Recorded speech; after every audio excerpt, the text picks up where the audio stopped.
Japanese Fairy Tales by Yei Theodora Ozaki. Chapter 17. The White Hare and the Crocodiles. Long, long ago, when all the animals could talk, there lived in the province of Inaba in Japan a little white hare. His home was on the island of Oki, just across the sea from the mainland of Inaba. Now the hare wanted very much to cross over to Inaba. Day after day he would go out and sit on the shore and look longingly over the water in the direction of Inaba, and day after day he hoped to find some way of getting across. One day, as usual, the hare was standing on the beach, looking towards the mainland across the water, when he saw a great crocodile swimming near the island. "This is very lucky," thought the hare. "Now I shall be able to get my wish. I will ask the crocodile to carry me across the sea." But he was doubtful whether the crocodile would consent to do what he wanted. So he thought, instead of asking a favor, he would try to get what he wanted by a trick. So with a loud voice he called to the crocodile and said: "Oh, Mr. Crocodile, isn't it a lovely day?" The crocodile, who had come out all by itself that day to enjoy the bright sunshine, was just beginning to feel a bit lonely when the hare's cheerful greeting broke the silence. The crocodile swam nearer the shore, very pleased to hear someone speak. "I wonder who it was that spoke to me just now. Was it you, Mr. Hare? You must be very lonely all by yourself."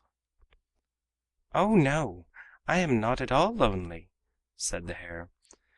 "But as it was such a fine day I came out here to enjoy myself. Won't you stop and play with me a little while?"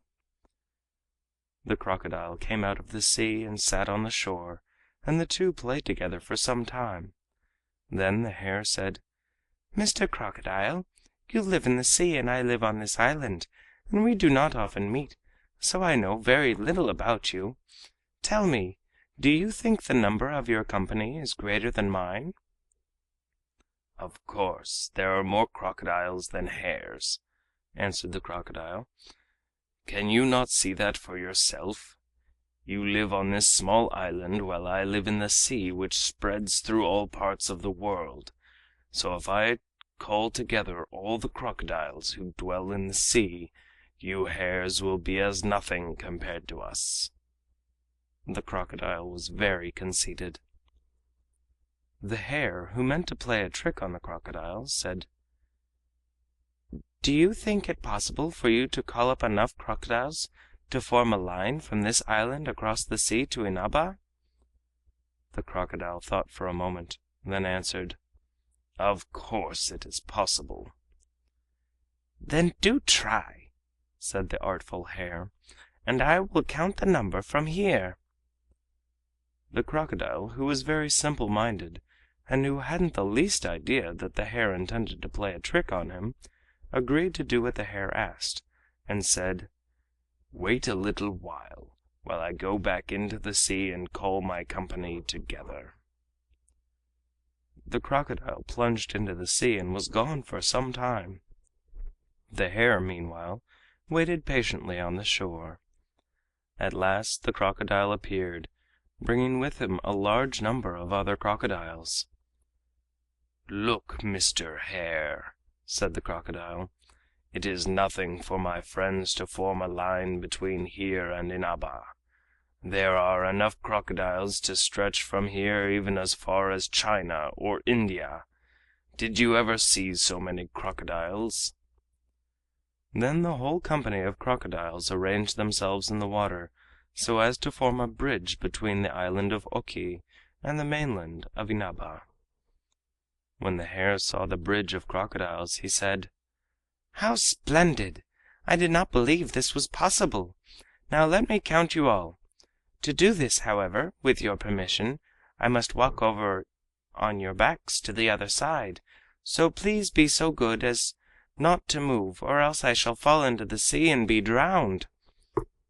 So the hare hopped off the island onto the strange bridge of crocodiles, counting as he jumped from one crocodile's back to the other. "Please keep quite still, or I shall not be able to count. 1, 2, 3, 4, 5, 6, 7, 8, 9." Thus the cunning hare walked right across to the mainland of Inaba. Not content with getting his wish, he began to jeer at the crocodiles instead of thanking them, and said as he leapt off the last one's back: "Oh, you stupid crocodiles! Now I have done with you!" And he was just about to run away as fast as he could, but he did not escape so easily, for so soon as the crocodiles understood that this was a trick played upon them by the hare so as to enable him to cross the sea, and that the hare was now laughing at them for their stupidity, they became furiously angry and made up their minds to take revenge. So some of them ran after the hare and caught him. Then they all surrounded the poor little animal and pulled out all his fur. He cried out loudly and entreated them to spare him, but with each tuft of fur they pulled out they said, "Serve you right!" When the crocodiles had pulled out the last bit of fur, they threw the poor hare on the beach, and all swam away laughing at what they had done. The hare was now in a pitiful plight. All his beautiful white fur had been pulled out, and his bare little body was quivering with pain and bleeding all over. He could hardly move, and all he could do was to lie on the beach quite helpless and weep over the misfortune that had befallen him. Notwithstanding that it was his own fault that had brought all this misery and suffering upon the white hare of Inaba, anyone seeing the poor little creature could not help feeling sorry for him in his sad condition, for the crocodiles had been very cruel in their revenge. Just at this time a number of men, who looked like kings' sons, happened to pass by, and seeing the hare lying on the beach, crying, stopped and asked what was the matter. The hare lifted up his head from between his paws and answered them, saying: "I had a fight with some crocodiles, but I was beaten, and they pulled out all my fur and left me to suffer here. That is why I am crying."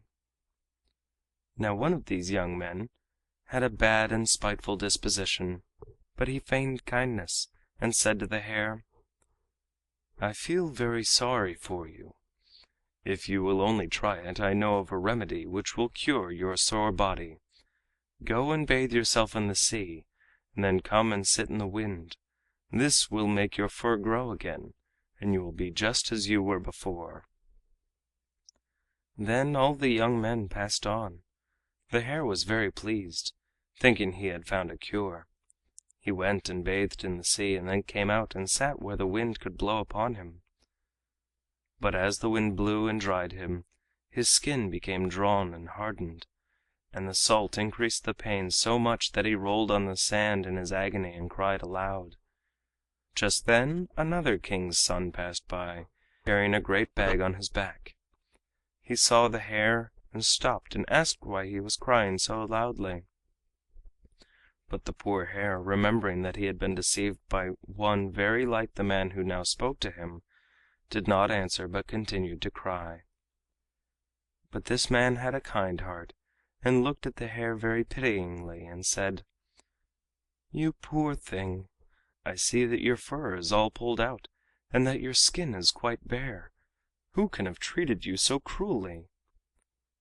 When the hare heard these kind words he felt very grateful to the man, and encouraged by his gentle manner, the hare told him all that had befallen him. The little animal hid nothing from his friend, but told him frankly how he had played a trick on the crocodiles, and how he had come across the bridge they had made, thinking that he wished to count their number, how he had jeered at them for their stupidity, and then how the crocodiles had revenged themselves on him. Then he went on to say how he had been deceived by a party of men who looked very like his kind friend, and the hare ended his long tale of woe by begging the man to give him some medicine that would cure him and make his fur grow again. When the hare had finished his story, the man was full of pity towards him and said: I am very sorry for all you have suffered, but remember, it was only the consequence of the deceit you practice on the crocodiles." "I know," answered the sorrowful hare, "but I have repented and made up my mind never to use deceit again, so I beg you to show me how I may cure my sore body and make the fur grow again." "Then I will tell you of a good remedy," said the man.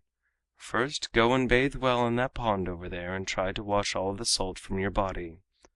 Then pick some of those kaba flowers that are growing near the edge of the water, spread them on the ground, and roll yourself on them. If you do this, the pollen will cause your fur to grow again, and you will be quite well in a little while." The hare was very glad to be told what to do so kindly. He crawled to the pond pointed out to him, bathed well in it, and then picked the kaba flowers growing near the water and rolled himself on them. To his amazement, even while he was doing this, he saw his nice white fur growing again. The pain ceased, and he felt just as he had done before all his misfortunes. The hare was overjoyed at his quick recovery, and went hopping joyfully towards the young man who had so helped him, and kneeling down at his feet said: "I cannot express my thanks for all you have done for me. It is my earnest wish to do something for you in return. Please tell me who you are." "I am no king's son as you think me. I am a fairy, and my name is Okuni nushi no Mikoto," answered the man, "and those beings who passed here before me are my brothers. They have heard of a beautiful princess called Yakami who lives in this province of Inaba, and they are on their way to find her and ask her to marry one of them. But on this expedition I am only an attendant, so I am walking behind them with this great big bag on my back." The hare humbled himself before this great fairy Okuni nushi no Mikoto, whom many in that part of the land worshipped as a god. "Oh, I did not know you were Okuni nushi no Mikoto. How kind you have been to me! It is impossible to believe that that unkind fellow who sent me to bathe in the sea is one of your brothers. I am quite sure that the princess whom your brothers have gone to seek will refuse to be the bride of any of them, and will prefer you for your goodness of heart. I am quite sure that you will win her heart without intending to do so, and she will ask to be your bride." Okuni nushi no Mikoto took no notice of what the hare said, but bidding the little animal good bye, he went on his way quickly and soon overtook his brothers. He found them just entering the princess's gate.